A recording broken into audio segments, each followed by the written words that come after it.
Yes, welcome students, class plus one. That as you know that we have started with the chapter 10, that is straight lines. Students, it's a very important chapter.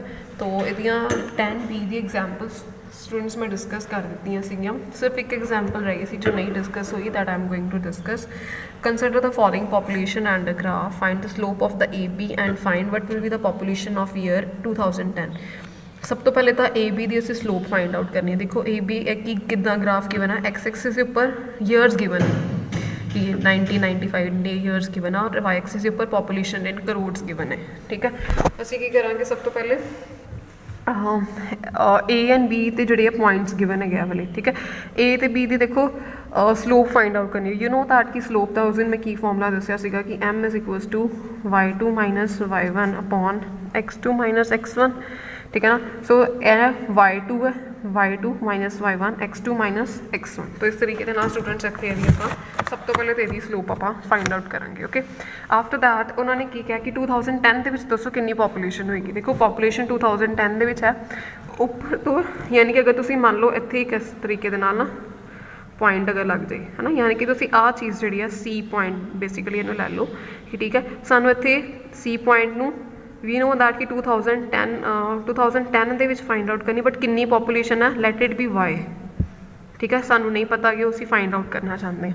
ठीक है, देखो students इतने किस तरीके का formula लगावांगे. सानू पता है कि A B and C are the 3 points which are collinear. Collinear का मतलब होंगे कि तीनों पॉइंट सिर्फ एक ही लाइन के उपर लाई करते हैं.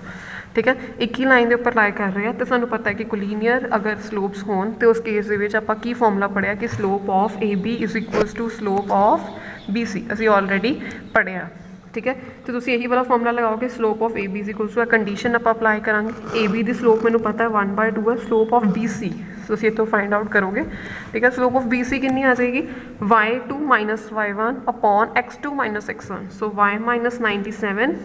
ठीक है, x2 यानी कि 2010 माइनस 1995 अपॉन दिस. इनू सॉल्व कर लो, y की वैल्यू आ जाएगी दिस. ठीक है, सो यह पॉपुलेशन आ गई साढ़े को इतने. ठीक है, so this is the example number 4. यही रह गई सी सिर्फ तुसी बाकी जो नहीं करनिया सीगियां मैं तुहानू दस दित्तियां सीगियां. ठीक है, एंड आफ्टर दैट 10B के स्टूडेंट्स तुहानू मैं कहे सीगे सम्स करन दे लई ए वाले 1-2 करने तुसी. ठीक है, आफ्टर दैट तुसी करोगे क्वेश्चन नंबर 3-4. ठीक है, 5th क्वेश्चन तुसी अपने आप ट्राई कर सकते हो. ठीक है, 6th क्वेश्चन नहीं करना है. ठीक है, यह भी क्वेश्चन नहीं करना है. यह क्वेश्चन तो यह क्वेश्चन करना है. 8 एंड 9 क्वेश्चन करना है. ठीक है, तो स्टूडेंट्स इनू ट्राई करने की कोशिश करो. अगर नहीं होएगा दैन आई विल सॉल्व. अगर इनू ट्राई करने की कोशिश करो. After that I am going to start with the next exercise. Next topic है find the equation of a straight line parallel to x axis and it is at a distance B from it. देखो कोई भी straight line जी हैगी आ अगर वो x axis के parallel हो जाए, जिवें प्लेन बनया. ठीक है, ये लाइन जी है कि पैरेलल है कि एक्स एक्सिस है अगली लाइन एक्स एक्सिस के पैरेलल है. असीं इहदी इक्वेशन कट के दिखानी कि इहदी इक्वेशन की होएगी. ठीक है, which is at a distance B from it. The distance कितना है एक्स एक्सिस तो, इसका डिस्टेंस कितना है बी डिस्टेंस तो है. ठीक है, देखो इस केस के जो भी आप कोई भी लाइन अगर एक्स एक्सिस के पैरेलल हैगी. ठीक है, अगर यह डिस्टेंस बी है, यह डिस्टेंस बी होने मतलब है कि वर्टिकल डिस्टेंस बी है. ठीक है, तो वर्टिकल डिस्टेंस बी है. ए वाला जी लाइन होएगी स्टूडेंट्स, आ वाली जी लाइन होएगी. ठीक है, इनू मैं कह सकती हूँ कि y is equals to B है ना. y is equals to B हैगी क्योंकि इस पॉइंट के उपर एक्स का तो कोई पॉइंट आएगा ही नहीं इस लाइन के उपर. ठीक है ना, एक्स एक्सिस के पैरेलल तो हैगी आ बट एक्स का तो कोई कोऑर्डिनेट ये आएगा ही नहीं ना. कोई कोऑर्डिनेट इनू आएगा ही नहीं ये. ए पॉइंट की है वै. ठीक है, ए पॉइंट की है वै डिस्टेंस परपेंडिकुलर डिस्टेंस इन्होंने दोनों लाइन्स का की है y इक्वल टू बी के इक्वल है, मतलब वर्टिकल डिस्टेंस वर्टिकल है. तो आप की लिखांगे y is equals to B. This is the equation of a straight line. आ इक्वेशन नहीं गी स्टूडेंट्स. ठीक है, इतना भी लिख सकते हो तुसी कि y minus B is equals to 0. ठीक है, तो दिस इज़ द इक्वेशन. हम याद रखनी बिकॉज बहुत सारे अगो क्वेश्चन आने यूज़ होएगी. The equation of the straight line जी एक्स एक्सिस के पैरेलल है तो distance B from it, B तक का distance y minus B is equals to 0. ठीक है, अगर मान लो कोई इदा ही गिवन है कि find the equation of a line parallel to x axis, distance नहीं गिवन है. ठीक है, पैरेलल टू एक्स एक्सिस अगर सिर्फ इन्नी गिवन है X axis. Equation of the X axis is y is equals to 0, मतलब अगर कोई भी लाइन है ਉਹ ਐਕਸ ਐਕਸਿਸ ਦੇ ਪੈਰਲਲ ਹੈਗੀ ਹੈ, ਮਤਲਬ ਇਹਦੇ ਉੱਪਰ ਹੀ ਲਾਈਨ ਹੈਗੀ ਹੈ, ਠੀਕ ਹੈ ਨਾ, ਇਹਦੇ ਉੱਪਰ ਹੀ ਲਾਈਨ ਹੈਗੀ ਹੈ, ਠੀਕ ਹੈ। ਇਹ ਤੁਸੀਂ ਕਹਿ ਸਕਦੇ ਕਿ ਜਿਹੜੀ ਆਹ ਵਾਲੀ ਲਾਈਨ ਹੈਗੀ ਇਹਦੇ ਉੱਪਰ ਹੀ ਹੋਏਗੀ, ਠੀਕ ਹੈ। ਤੇ ਉਸ ਕੇਸ ਦੇ ਵਿੱਚ ਇਹਦੀ ਇਕੁਏਸ਼ਨ ਕੀ ਹੋਏਗੀ, y ਇਜ਼ ਇਕੁਅਲਸ ਟੂ 0, ਠੀਕ ਹੈ। y ਇਜ਼ b ਵਾਲਾ ਡਿਸਟੈਂਸ ਹੈ ਹੀ ਨਹੀਂ ਤੇ ਉਹ ਆਪਾਂ ਲਵਾਂਗੇ ਨਹੀਂ, ਇਟ ਮੀਨਸ ਕੀ ਹੋ ਜਾਏਗੀ y ਇਜ਼ ਇਕੁਅਲਸ ਟੂ 0। ਸੋ ਇਹ ਛੋਟੇ ਛੋਟੇ ਪੁਆਇੰਟਸ ਹੈਗੇ, ਨੋਟਸ ਬਣਾ ਕੇ ਰੱਖ ਸਕਦੇ ਹੋ ਕਿ ਇੱਕ ਆਹ ਲਿਖ ਲਓ ਆਪਣੇ ਆਪਣੇ ਨੋਟਸ ਦੇ ਉੱਪਰ, y is equals to b is equation of straight line parallel to x axis is b and y is equals to 0. Okay, so next is the equation of a straight line parallel to y axis and a distance a from it. अगर कोई line y axis ਦੇ parallel ਹੈਗੀ ਹੈ ਨਾ, y axis ਦੇ parallel ਹੈਗੀ ਹੈ, तो this is x distance। देखो स्टूडेंट्स, ਆਹ ਵਾਲਾ ਜਿਹੜਾ distance ਹੈਗਾ ਇਹ ਇੱਥੋਂ ਲੈ ਕੇ ਇੱਥੋਂ ਤੱਕ ਦਾ ਜਿਹੜਾ distance ਹੈਗਾ ਉਹ a given ਹੈਗਾ ਸਾਨੂੰ, ठीक है, ए गिवन है। तो ए किहड़ा डिस्टेंस है, हॉरिजोंटल डिस्टेंस है, ठीक है ना, हॉरिजोंटल डिस्टेंस है।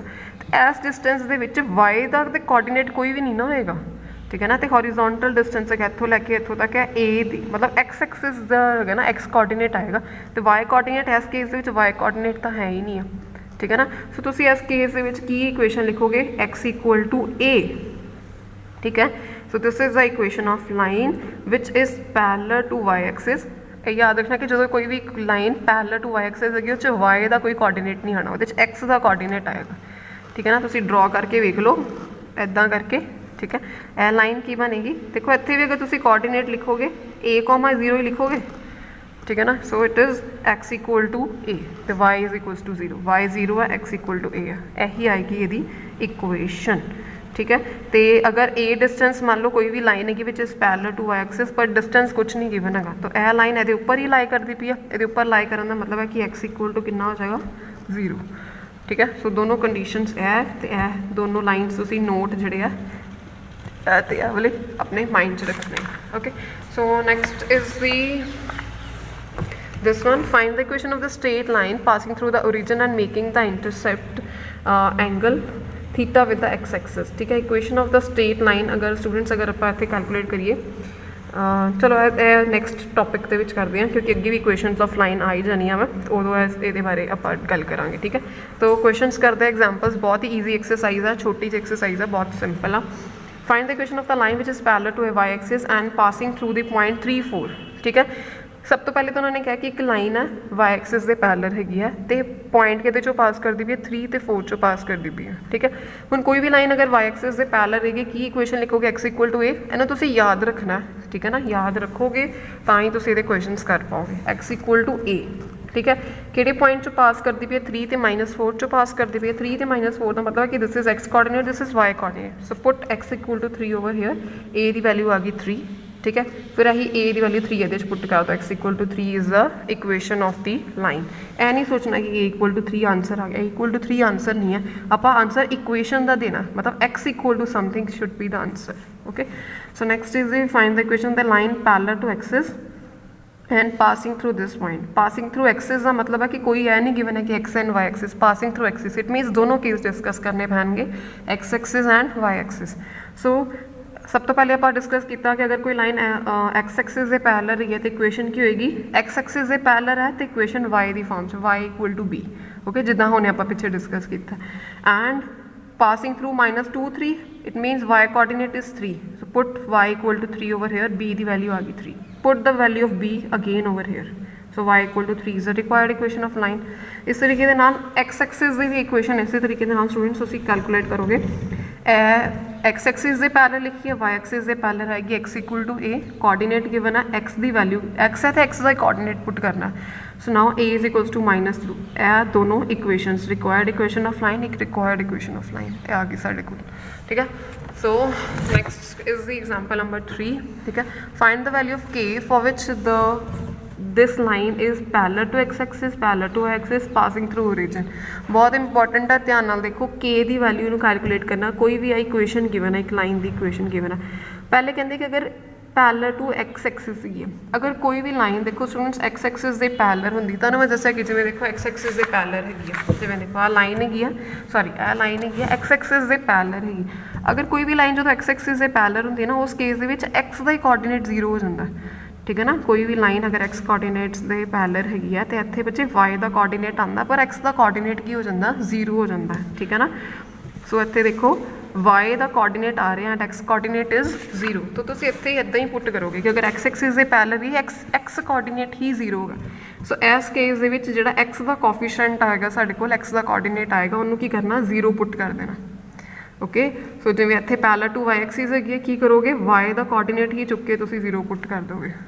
ਓਕੇ, ਸੋ ਇਹਨਾਂ ਨੇ ਕੀ ਕੀਤਾ x ਕੋਆਰਡੀਨੇਟ ਨੂੰ 0 ਪੁੱਟ ਕਰ ਦਿੱਤਾ, coefficient of x is equals to 0, तो ਇੱਥੇ k - 3 ਇਕੁਅਲ ਟੂ 0, k ਦੀ ਵੈਲਿਊ ਆ ਗਈ 3, k ਦੀ ਵੈਲਿਊ ਕੈਲਕੂਲੇਟ ਕਰਨੀ ਹੈ।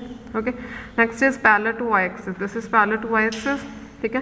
सो here in this case y axis is 0, this is 0, so k square -4, k की वैल्यू आ गई +-2। Okay, passing through origin, passing through origin का मतलब है कि 0 0 तो पास कर रही है कोई भी line. It means in whole equation तुसी की करोगे x ते y नू ते कोऑर्डिनेट्स नू की पुट कर दोगे 0 0 पुट कर दोगे। ओके, सो ਇਹਦੇ ਵਿੱਚ ਇਹ वाली चीज़, ठीक है।